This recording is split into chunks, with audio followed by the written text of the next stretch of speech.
yang kita buat. Kalau untuk saya pribadi, karena konten saya itu konten yang merupakan konten hobi, otomatis orang-orang yang saya filter adalah orang-orang yang sesuai dan memang tertarik dengan hobi yang saya buatkan konten tersebut.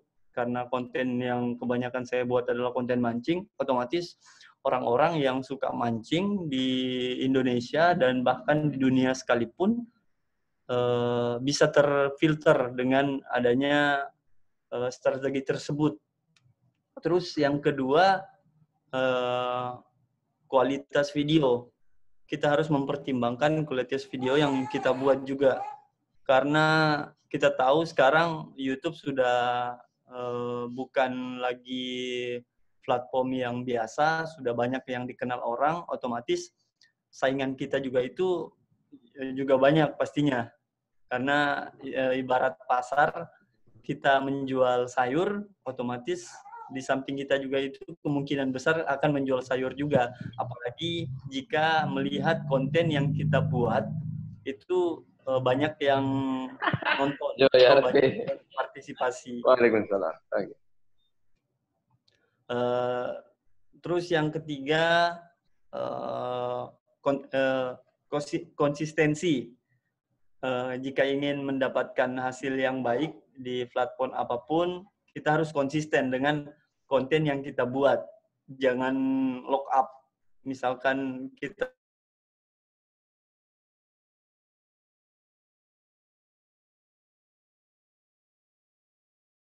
kinerja dari channel ataupun konten yang kita bangun. Dan yang terakhir adalah buatlah konten yang sangat dekat dengan diri kita sendiri. Bahkan sebelum kita terjun di YouTube, kita sudah melakukan aktivitas tersebut agar supaya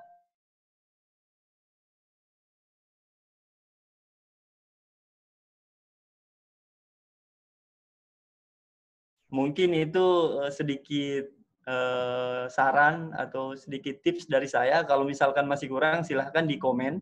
Ataupun jika ada sesuatu yang tidak jelas, silahkan dipertanyakan kembali. Dan untuk pertanyaan sambungan dari Bapak Irsan, gimana sih membuat konten dalam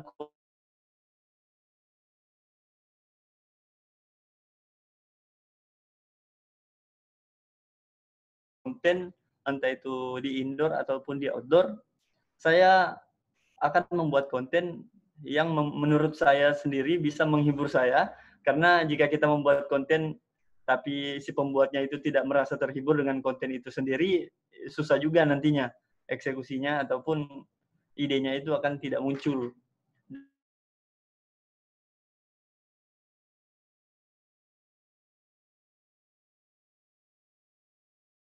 Apalagi dalam kondisi sekarang, lebih banyak riset yang harus kita butuhkan, lebih banyak informasi yang harus kita kumpulkan dulu sebelum membuat konten itu sendiri. Terima kasih banyak. Silahkan Bapak Irsan disambung.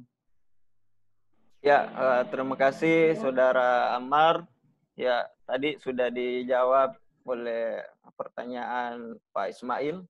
Jadi ada beberapa tips yang sudah disampaikan. Jadi sebetulnya ada di beberapa YouTube juga di Ammarji yang menjelaskan bagaimana belajar YouTube ya. Namun mungkin masih ada yang ingin dipertanyakan atau teman-teman yang lain. Bagaimana Pak Ismail? Ya, ada respon? Ya, ada Pak siapa ini? Pak Hilmi, Bu Arsia. Ya, halo.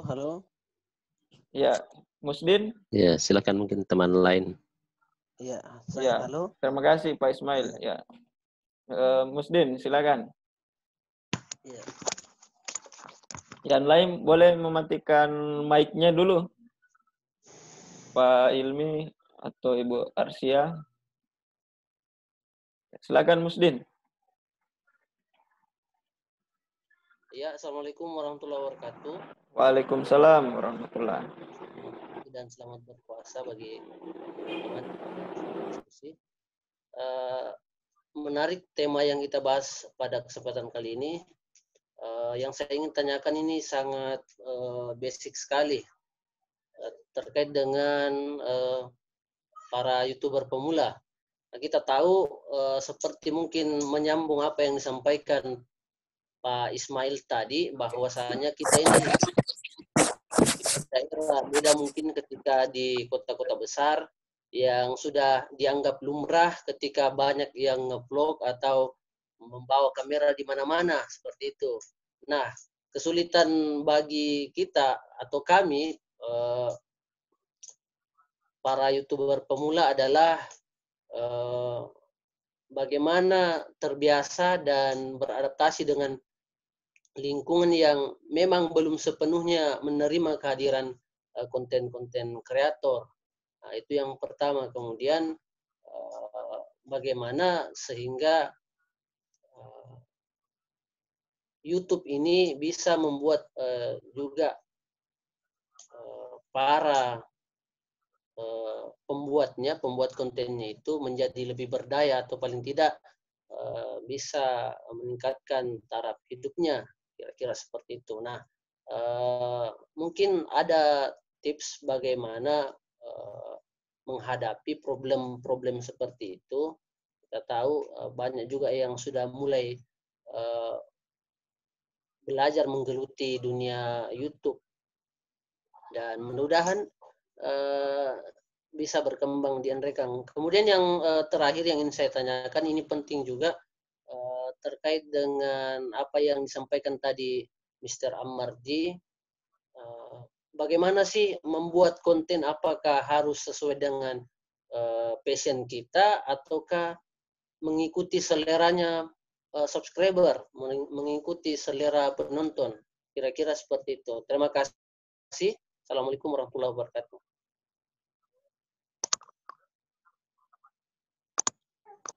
Ya, mungkin bisa langsung direspon ya dari Saudara Ammar. Terima kasih banyak pertanyaan dari siapa tadi, Bapak apa tadi? Musdin. Ya, Bapak Musdin. Pertanyaan pertama, PD ya. Kita harus PD. Bagaimana sih agar rasa nervous atau rasa tidak percaya diri itu hilang segera secepatnya, agar kita bisa membuat video yang lebih lepas.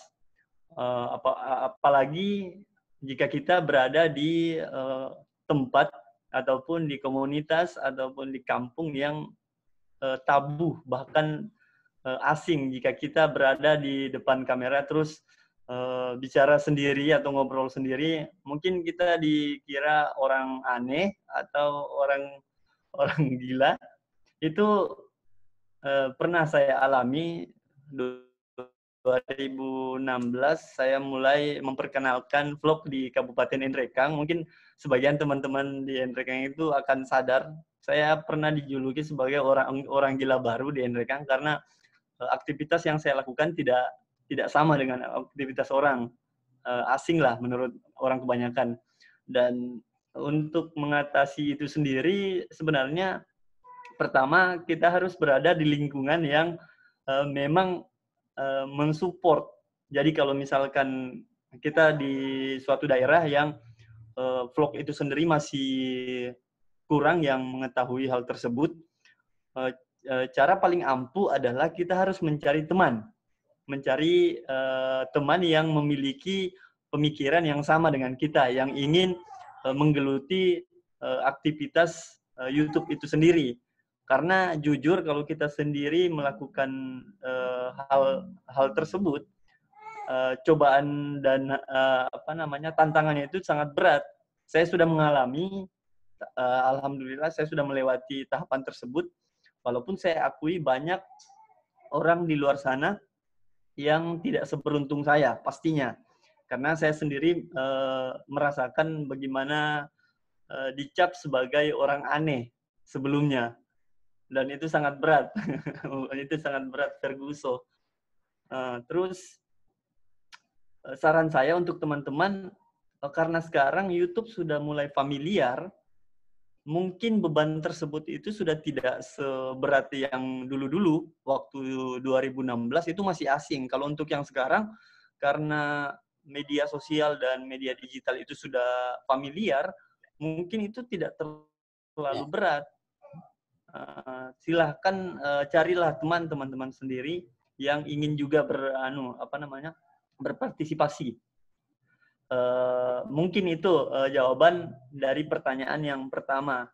Terus pertanyaan yang kedua, apa tadi? Apakah kita harus mendengarkan saran ataupun permintaan dari komentar-komentar yang muncul di channel YouTube yang kita bangun, atau Instagram atau Facebook yang kita bangun. Kalau untuk saya pribadi, kalau saran dan segala sesuatu yang diinginkan para penonton di channel ataupun sesuatu yang kita bangun itu cocok dan kita juga suka, tidak ada masalah sebenarnya. Tapi jika permintaan dari para penonton atau netizen itu sudah bertolak belakang dan tidak sesuai dengan idealisme yang kita bangun di channel itu sendiri, karena jujur kita harus punya idealisme sendiri untuk membangun channel. Jangan sampai nanti channel kita sudah dikenal banyak orang tapi tidak memiliki identitas. Jadi kalau saran saya dari awal, kalau misalkan ada saran atau komentar dari para penonton yang menurut kita juga itu bisa dilakukan dan menyenangkan, silahkan. Tapi kalau misalkan ada saran yang tidak sesuai dengan karakter dan fokus dari channel itu sendiri, mending jangan.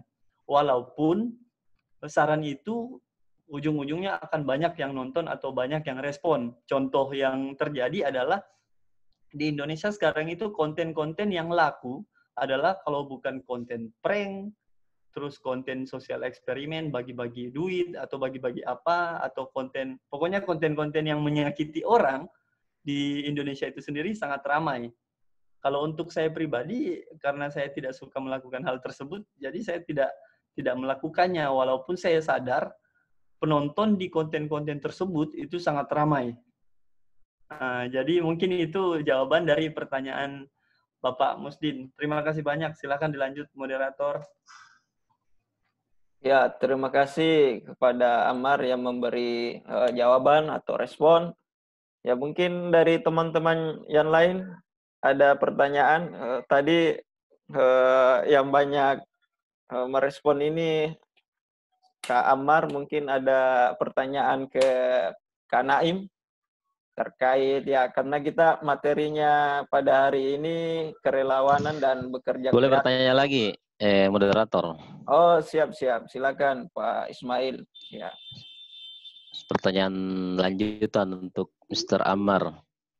Mana Mr. Ammar? Ya, silakan.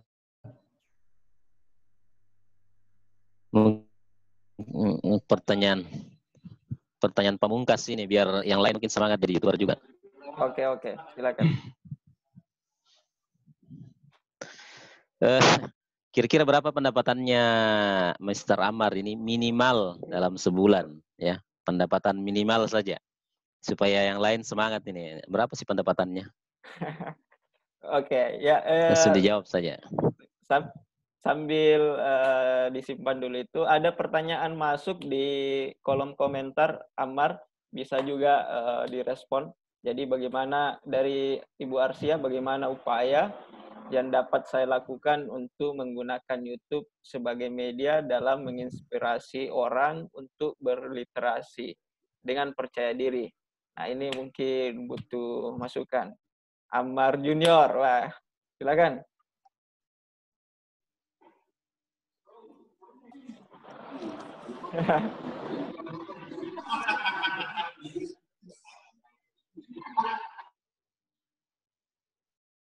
Ya. Saya jawab pertanyaan yang pertama dari Bapak Ismail, karena itu rahasia dapur. Berapa sih penghasilan minimal ya? Penghasilan minimal yang saya dapatkan selama saya menggeluti platform di YouTube. Kalau saya pribadi, selama saya masih melakukan itu, artinya pasti ada sesuatu yang saya harapkan di dalamnya. Kalau untuk sekarang, alhamdulillah lah, saya bisa menghidupi diri saya sendiri, keluarga, dan keluarga kecil saya. Mungkin itu lah. Bisa menyimpulkan bahwa penghasilan yang kita dapatkan di bulan depan atau bulan-bulan sebelumnya itu tetap, karena tergantung dari hasil ide kita sendiri. Jadi namanya kreator, artinya kita dipaksa untuk melakukan kreasi, dan kreasi itu munculnya dari ide. Kalau misalkan besok saya sudah tidak punya ide, otomatis saya sudah tidak bisa bertahan lagi di YouTube. Jadi untuk teman-teman semua, kalau ditanya nominal, alhamdulillah lah, dengan YouTube saya sudah bisa ya hidup lah. Mulai dari tahun 2013 saya menggeluti, mulai dari tahun 2013 saya sudah merasakan hasilnya di tahun 2015 sampai sekarang. Jadi mungkin itu bisa menjawab tanpa harus memberikan informasi yang detail berapa angka dan nominal yang saya dapatkan. Intinya seperti itulah. Jadi kalau untuk Mas nominalnya jadi silakan. berapa tahun baru berpenghasilan itu YouTube-nya? 1 tahun atau 2 tahun? Karena apa ya? Kebetulan saya itu sering nonton YouTuber. Jadi ada beberapa YouTuber ini membocorkan rahasianya bahwa kadang membangun channel itu sangat susah ya. Ada yang 1 tahun, 2 tahun baru bisa berpenghasilan. Ada yang berpenghasilan tapi cuma bisa beli ya seadanya. Bahkan, nah ada yang paling sukses itu kayak Atta Halilintar, kayak siapa? Gadgetin. Itu kan sudah contoh-contoh YouTuber yang berhasil. Mungkin berapa tahun Mas Amar baru berhasil bisa menghidupi keluarga lah? Kalau untuk jangka waktu, kembali ke jawaban saya di strategi membangun channel, jawaban saya yang kedua yaitu target marketnya. Nah, tadi Bapak Ismail sudah memberikan contoh kayak Atta Halilintar, kayak Gadgetin. Channel Atta Halilintar itu sendiri kan kita tahu penonton yang mendominasi di channel tersebut itu adalah anak kecil dan anak-anak di usia 17 tahun ke bawah. Dan anak-anak di usia 17 tahun ke bawah itu yang paling banyak sekarang menggunakan sosial media. Nah, terus kalau Gadgetin, kita tahu penontonnya adalah orang-orang yang pastinya sudah berpenghasilan. Dan kalau dilihat tidak sebanyak Atta Halilintar pastinya. Karena anak kecil sekarang banyak yang menggunakan sosial media. Jadi cara supaya kita bisa mendapatkan angka, entah itu dari segi penghasilan dan juga jumlah subscriber dan penonton, adalah menentukan target market kita sendiri. Jadi kita harus tahu konten apa yang kita buat. Apakah konten yang kita buat, entah itu konten masak, musik, daily vlog, atau konten hobi, apakah konten itu banyak yang meminati atau tidak. Kalau misal contoh yang dilakukan Bapak Naim Arkananta, dia dengan konten yang merupakan konten literasi, dia sadar betul bahwa konten tersebut itu peminatnya itu tidak sebanyak konten yang saya lakukan. Bapak Naim itu memiliki konten yang isinya di dalam berpuisi, menceritakan sejarah, intinya memberikan kita ilmu pengetahuan, ketimbang dengan konten saya yang mungkin sangat ringan, yaitu hanya mancing, melakukan aktivitas yang acak. Hiburan, kalau dari hiburan. Ya, karena orang Indonesia itu kebanyakan lebih suka hiburan, bukan sesuatu yang bermanfaat banyak. Ya. Pertanyaan tadi berapa tahun membangun channel? Saya bantu menjawab tadi. Jadi kalau Amar, ya. Oke, jadi untuk jangka waktu membangun channel itu sendiri,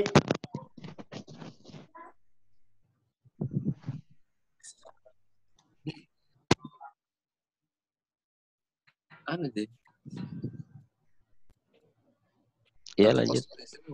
Oke, lanjut. Silakan Bapak.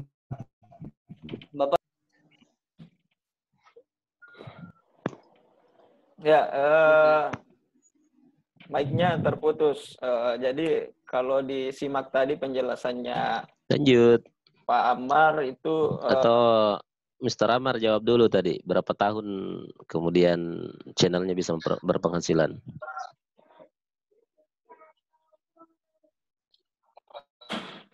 ya lagi ditutup audionya.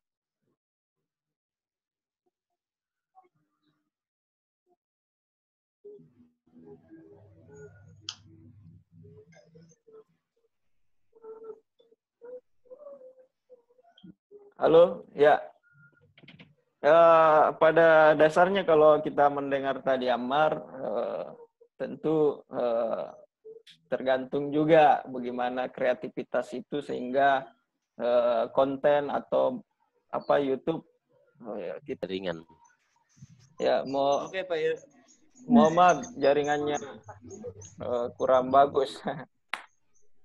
Ya, berapa tahun? Mungkin singkat saja ya supaya teman-teman yang lain bisa diberi kesempatan juga untuk sharing juga. Silakan.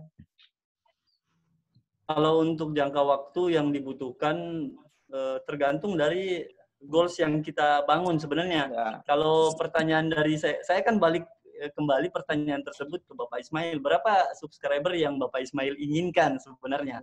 Kalau untuk menjawab pertanyaan tersebut, karena masing-masing orang itu punya goalsnya masing-masing.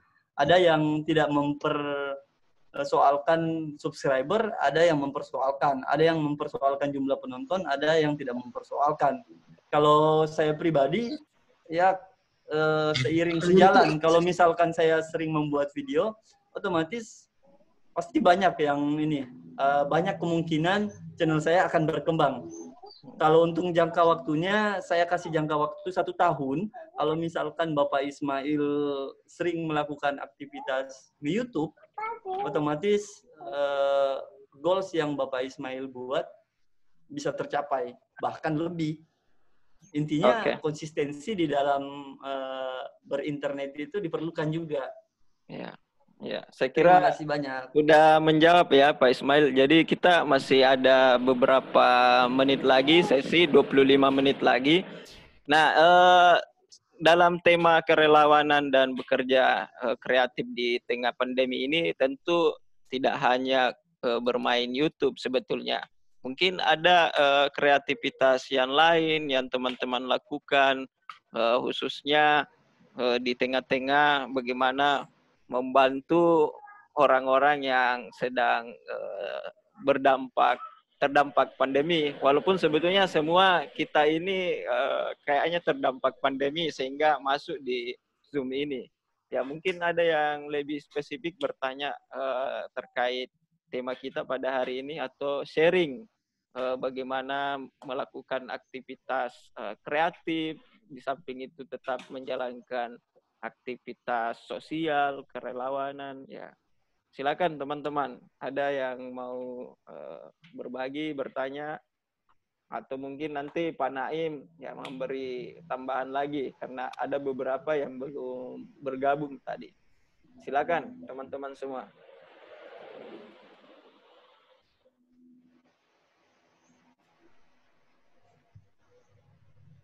Pak Naim, mic-nya di-on dulu. Halo. Oke, silakan. Ya, saya sebelum ini saya bacakan dulu ada Zoom chat di Zoom. Jadi kayaknya ada pertanyaan ini. Kita ketahui bersama setelah adanya pandemi ini pemerintah memberikan kebijakan kepada seluruh masyarakat untuk stay at home. Ya. Jadi untuk minimalisir penyebaran virus. Tetapi masih kita dapati banyak masyarakat yang ternyata masih berada di luar rumah, bahkan untuk tujuan yang tidak terlalu mendesak. Nah, menurut ini kayaknya ke Kak Naim, bagaimana cara menimbulkan kreativitas dalam diri untuk mengajak masyarakat tetap berada di rumah dan melakukan hal produktif. Silakan, Kak. Ya, saya ya. Ya, kita Ra. Ya, di tengah pandemi wabah virus corona ini banyak bukan kita sementara masih mencari cara-cara dan melihat upaya-upaya yang dilakukan. Nah, kita di Nrekang ini sangat beruntung karena jarak kita dengan kota itu yang aktivitas orangnya tinggi, sehingga Nrekang sampai saat ini angkanya turun naik, dan belakangan kita tadinya 2 kali zona hijau, dan sampai sekarang pasien dalam pengawasan juga sudah tidak ada. Nah, perkembangan terakhir, kalau misalnya kita tidak sadar, masih banyak orang-orang yang melakukan aktivitas nongkrong di beberapa tempat, dan mungkin mereka menganggap bahwa kondisi ini sudah aman. Padahal kalau misalnya kita belajar dari 2 peristiwa yang terjadi di Nrekang beberapa waktu yang lalu, pada saat ada hasil tes rapid yang dinyatakan reaktif, tiba-tiba kita menjadi panik. Kemudian yang kedua, ketika diumumkan ada pasien yang positif, tiba-tiba beberapa desa melakukan lockdown yang tidak terlalu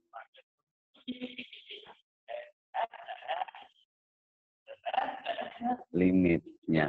Oke, gimana? Ya,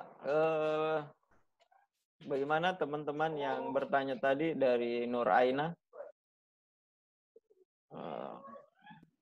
Jadi masih ada yang mungkin yang belum terjawab, Pak Naif, terkait ini ya, kreativitas. Cara Dan kreativitas juga, apa yang? ya, mungkin bisa terhubung langsung ya. Silakan Nur Aina.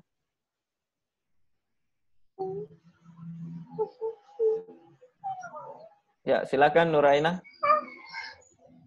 Ya, masuk. Kalau bisa dinyalakan. Bagaimana cara? Halo? Ya.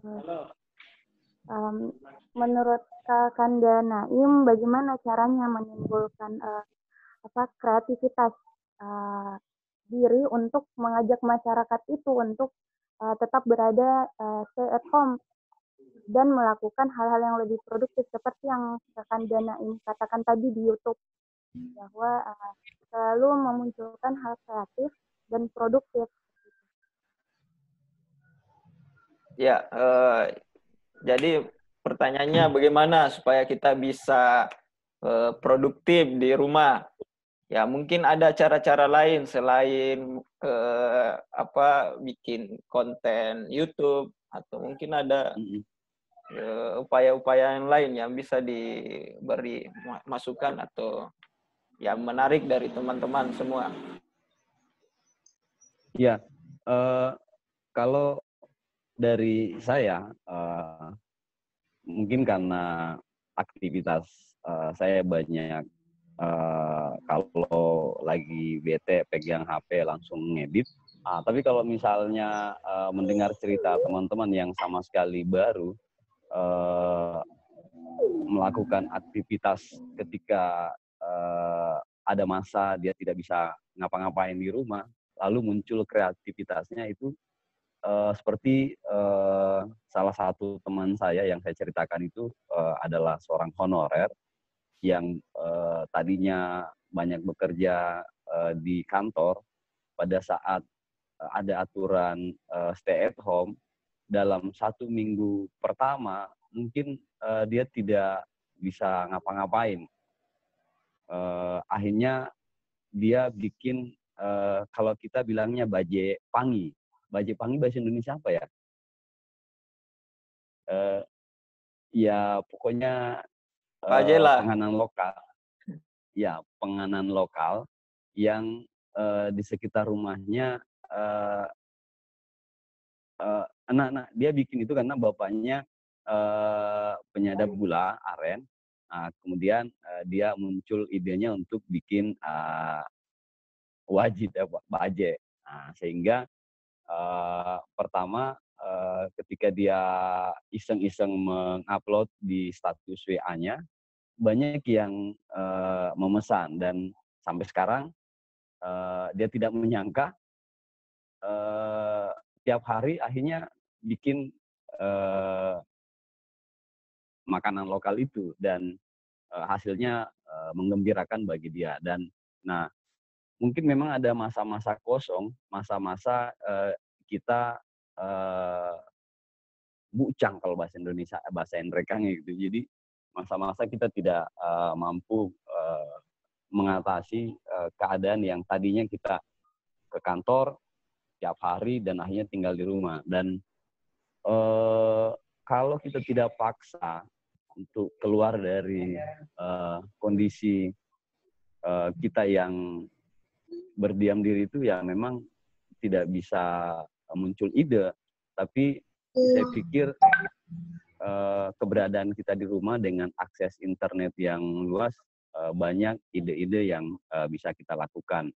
Misalnya di salah satu teman juga ada yang akhirnya ingin dulu punya keinginan untuk bikin buku, tapi sampai sekarang tidak terpikirkan. Nah, di saat-saat stay at home seperti ini akhirnya ide itu muncul lagi, dan dia mulai membuat tulisan-tulisan, dan semoga beberapa bulan ke depan bukunya sudah bisa di launching. Jadi banyak sih sebenarnya yang bisa kita lakukan, dan memang ada masa pasti jeda, kita bingung, stuck, entah mau berbuat apa. Tapi sepanjang kita mau memaksa diri kita untuk mencoba mencari hal yang positif, saya pikir akan ada hal yang luar biasa yang bisa kita dapatkan. Oke, terima kasih tambahan dari Kak Naim. Jadi tadi sudah merespon dari pertanyaan Nur Aina ya. Mungkin ada dari Bu Arsia, silakan dinyalakan mic HP-nya atau ya, silakan Bu. Assalamualaikum warahmatullahi wabarakatuh. Waalaikumsalam. Ya, silakan. Halo? Ya, bisa Bu, lanjut, silakan. Halo, halo. Ya, kedengaran Bu. Kedengaran ya? Iya, iya. Oh iya. Iya. Berkaitan dengan materi yang dibawakan pada saat ini, saya bisa memberikan masukan bahwa selama pandemi COVID ini, saya selaku seorang guru maupun sebagai seorang penulis selalu berupaya untuk ide-ide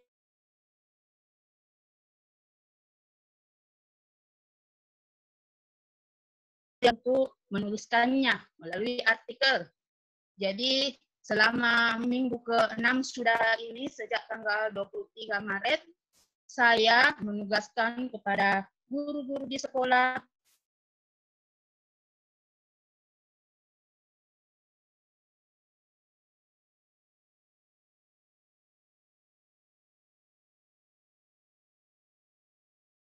Ya, agak terputus Bu, lanjut. ya. Loh, jaringan kurang bagus di sini. Ya, lanjut Bu, sudah Halo? kembali. Ya, sudah kembali bisa didengar.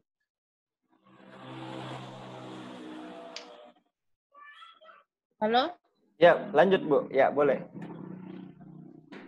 Sudah bisa Bu. Jaringan kurang bagus soalnya, putus-putus. Silakan bicara saja, Bu. Sudah iya. bisa ya. Pandemi COVID ini, kami di sekolah sudah memprogramkan untuk belajar dan bekerja di rumah sesuai dengan anjuran pemerintah.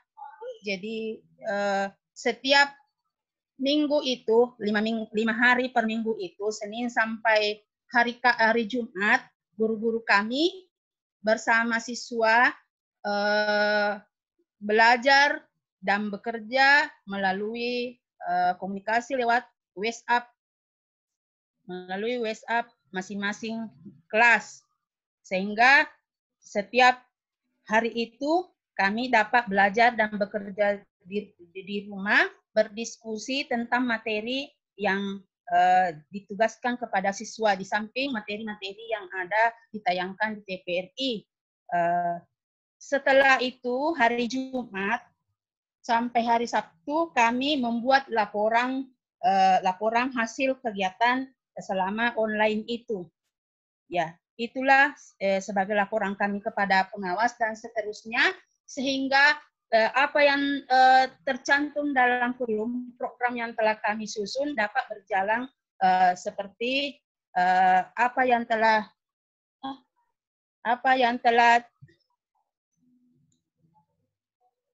diprogramkan, meskipun hal itu tidak 100% berhasil karena ada beberapa siswa atau orang tua yang tidak memiliki jaringan internet, tapi tetap kami pantau melalui telepon. Begitupun saya sebagai penulis, alhamdulillah setiap hari kami di Media Guru diberikan tantangan untuk menulis tanpa henti setiap hari. Dan saat ini saya telah menjalani tantangan hari ke-94.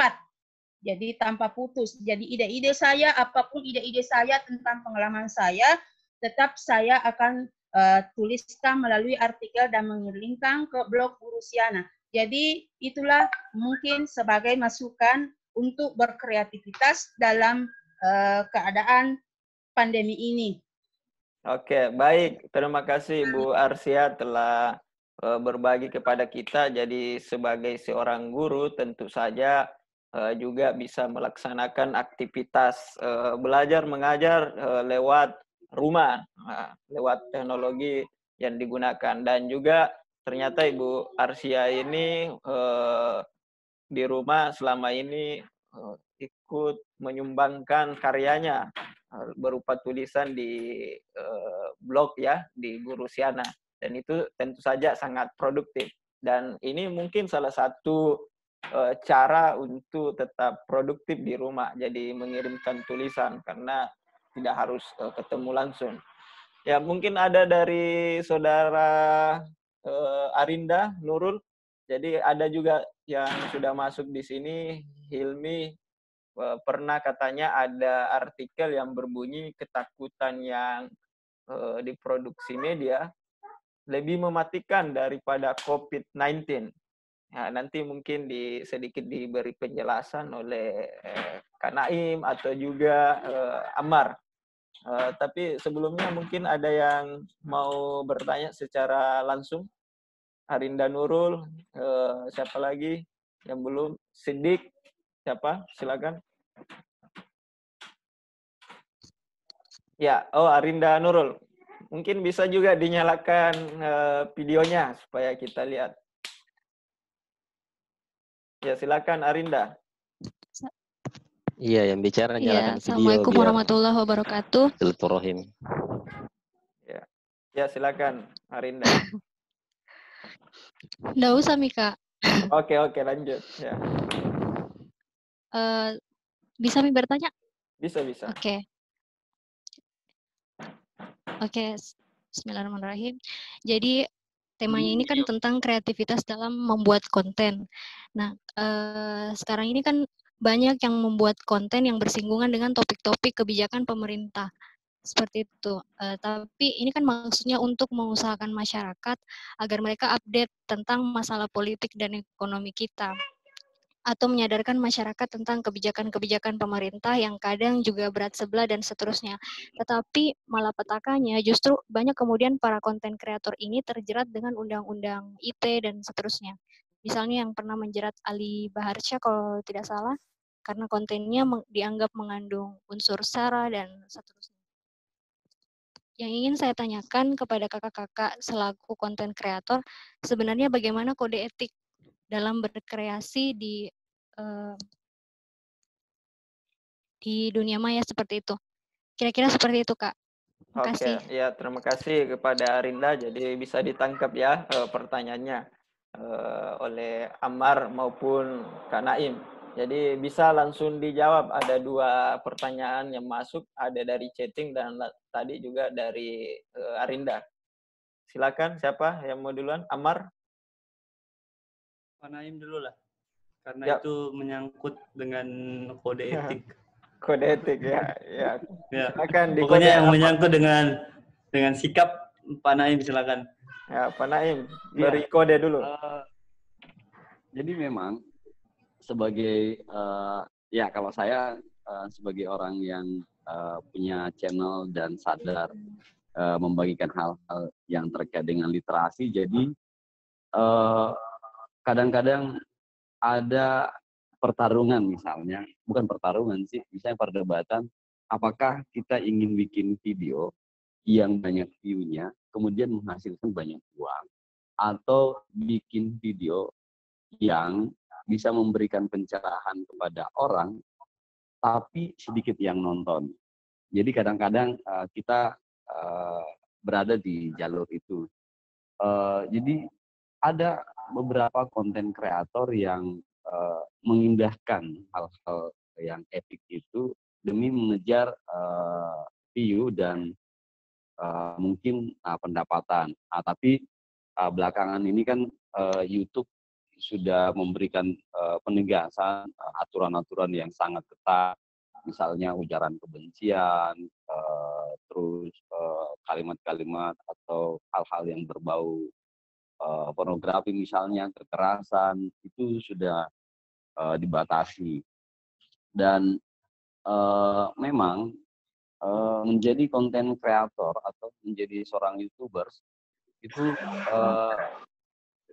harus ada pilihan dalam membuat platformnya gitu.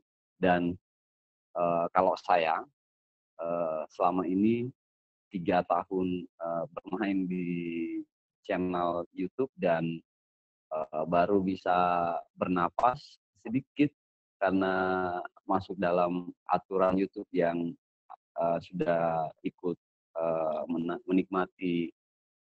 akan menikmati penghasilan, berbeda dengan teman-teman yang lain yang ada yang 1 tahun, ada yang 6 bulan, tapi itu adalah proses. Jadi menurut saya etik atau tidak itu biasanya kembali ke konten kreator, karena hal apa yang ingin dikejar. Kalau misalnya ingin cepat mendapatkan hasil yang besar, mungkin saja ada hal-hal yang dia langgar.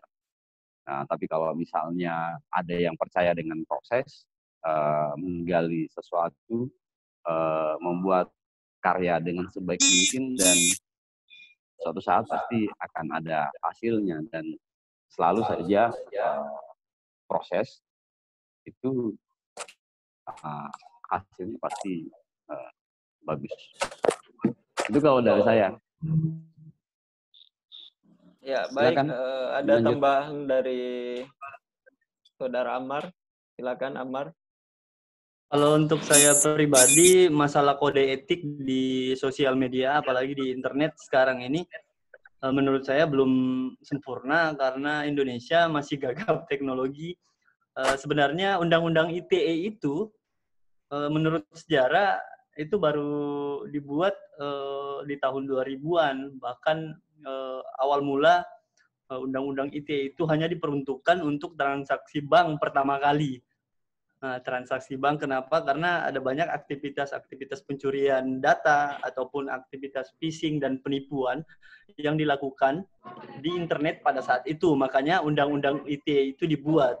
Tapi seiring sejalan, semenjak teknologi itu semakin berkembang dan sudah bisa dirasakan oleh masyarakat umum, dan sekarang juga sosial media sudah hampir tidak ada batas antara dunia maya dan dunia nyata. Makanya Undang-Undang ITE itu berevolusi menjadi undang-undang yang membuat orang di dunia maya itu semakin terbatas. Padahal saya lari ke dunia maya supaya hak-hak yang saya dapatkan di dunia nyata itu yang dibatasi itu bisa terluapkan di dunia maya. Tapi sekarang orang-orang di dunia nyata dan di dunia maya itu terbatasi oleh undang-undang tersebut. Ada hal positif dan hal negatif yang bisa kita ambil dari semua kebijakan yang diambil oleh pemerintah. Tapi untuk saya pribadi, saya lebih suka ketika sesuatu yang ada di internet itu tidak difilter sama sekali. Artinya orang yang berinternet adalah orang-orang yang memang sudah cukup dewasa, yang sudah bisa membedakan mana yang baik dan mana yang benar. Terlepas dari hal itu bermanfaat atau tidak, ya itu tergantung dari personal masing-masing. Terlepas dari apa yang kita posting itu bagus atau tidak, tergantung orang yang akan menerima itu. Apabila kita merasa tertrigger atau merasa tersaring, maka ya terserah Anda. Intinya berinternet itu jangan sampai dijadikan sebagai acuan bahwa itu adalah hasil akhir dari sesuatu. Itu yang terjadi sekarang. Apa yang kita posting di internet tidak selamanya sama yang ada di dunia nyata. Tapi sekarang mungkin itu sudah tidak disadari sama kebanyakan orang. Makanya Undang-Undang ITE itu sekarang semakin membingungkan. Tapi kembali lagi, tetaplah dewasa berinternet. Itu aja sebenarnya. Itu masukan saya dan keluh kesah saya selama bergabung di internet di 2008 sampai sekarang. Terima kasih banyak. Kembali terima kasih. Ya, terima kasih Ammar. Jadi sebentar lagi waktu meeting kita sudah akan berakhir. Mungkin kalau kita mau lanjutkan, kita akan kirimkan link baru lagi ke grup peserta, teman-teman. Ada lagi yang mau bertanya? Jadi tadi cukup jelas ya penjelasan dari kedua pemateri atau pembicara. Jadi memang sepertinya kita di sini membutuhkan juga literasi digital ya. Jadi literasi media dan tentu saja dibutuhkan banyak proses penyadaran kepada masyarakat, termasuk juga ada tanggung jawab pribadi dari seorang konten kreator dalam mempublikasikan video-videonya, dan ini tentu saja semuanya bisa saling mengingatkan dan ya paling tidak kita berlomba-lomba dalam kebaikan dengan kreativitas yang kita miliki.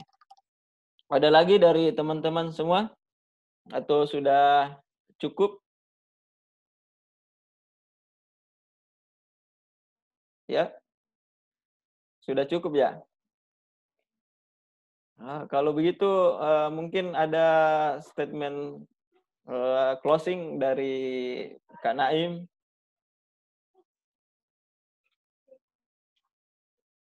Atau Kak Ammar. Kamar, para kamar tuh aja.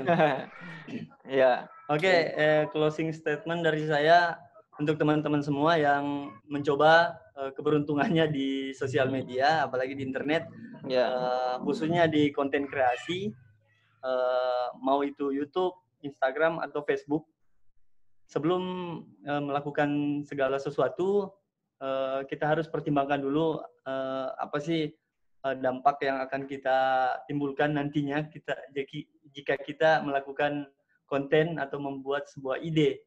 Terus sebelum kita memikirkan hasil dari semuanya, dipikirkan dulu waktu, tenaga, dan juga modal yang akan kita keluarkan. Jangan sampai di akhir cerita kita sama dengan orang-orang lain, kebanyakan yang cuma bisa berkata, padahal saya mau, tapi tidak bisa.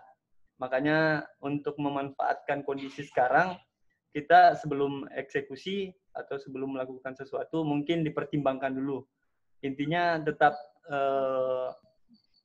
berkreasi, jangan berputus asa, dan salam olahraga. Iya. Ya, oke. Lanjut ke Kak Naim. Mungkin ada semacam, ya terkhusus ini soal kerelawanan dan tadi bagaimana tetap produktif dari rumah. Oke. Ya, saya berpikir bahwa ini adalah kesempatan kita sebagai orang yang banyak bergaul di bidang literasi untuk sering-sering mengingatkan kepada banyak orang, mumpung banyak orang yang aktivitasnya di rumah saja tidak bisa ngapa-ngapain. Jadi kita sebagai orang-orang yang sadar selalu mengajak orang untuk berliterasi, membaca buku, untuk terus berkarya. Ini adalah kesempatan kita. Dan kita berharap peluang-peluang ini kita bisa jadikan sesuatu yang produktif, walaupun kita tidak menginginkan wabah ini terus berlangsung sampai jauh. Kita selalu berharap wabah ini cepat segera teratasi dan kita beraktivitas di luar. Dan paling tidak orang-orang literasi adalah orang-orang yang saya rasa tidak akan mengalami jalan buntu dan pasti akan tetap selalu kreatif di masa-masa yang seperti ini. Mungkin itu dari saya. Oke, teman-teman semua, saya kira sudah tidak ada lagi ya. Jadi nanti kami informasikan bahwa pada pukul 14.00 itu akan kita lanjutkan sesi 3. Sesi 3 ini judulnya Pekerja Media dan Kejernihan Liputan COVID-19. Jadi teman-teman yang sempat bergabung pada pukul 2.00, silakan nanti mengklik tautan yang ada di grup WA. Jadi terima kasih kepada Ammar dan juga Kak Naim yang telah berbagi. Ya, plus untuk Ammar secara online ini. Jadi mudah-mudahan ya, oke, terima kasih. Ya, terima kasih juga kepada teman-teman peserta yang sudah berpartisipasi dan semoga tetap mengikuti sesi-sesi berikutnya. Demikian berapa sesi Kak ya, Mas Kuli? Sesi terakhir nanti pukul 2. Jadi, itu yang terakhir ya? Iya, untuk hari ini. Nah, besok kita lanjut lagi, ada sesi baru. Jam 2. Ya, jam 2. Oke, terima kasih atas partisipasinya semua, Ibu Arsia, Arinda, Munisa, Pak Ismail, Pak Rudi, Kas, Suherman, dan lain-lain. Terima kasih. Assalamualaikum warahmatullahi wabarakatuh.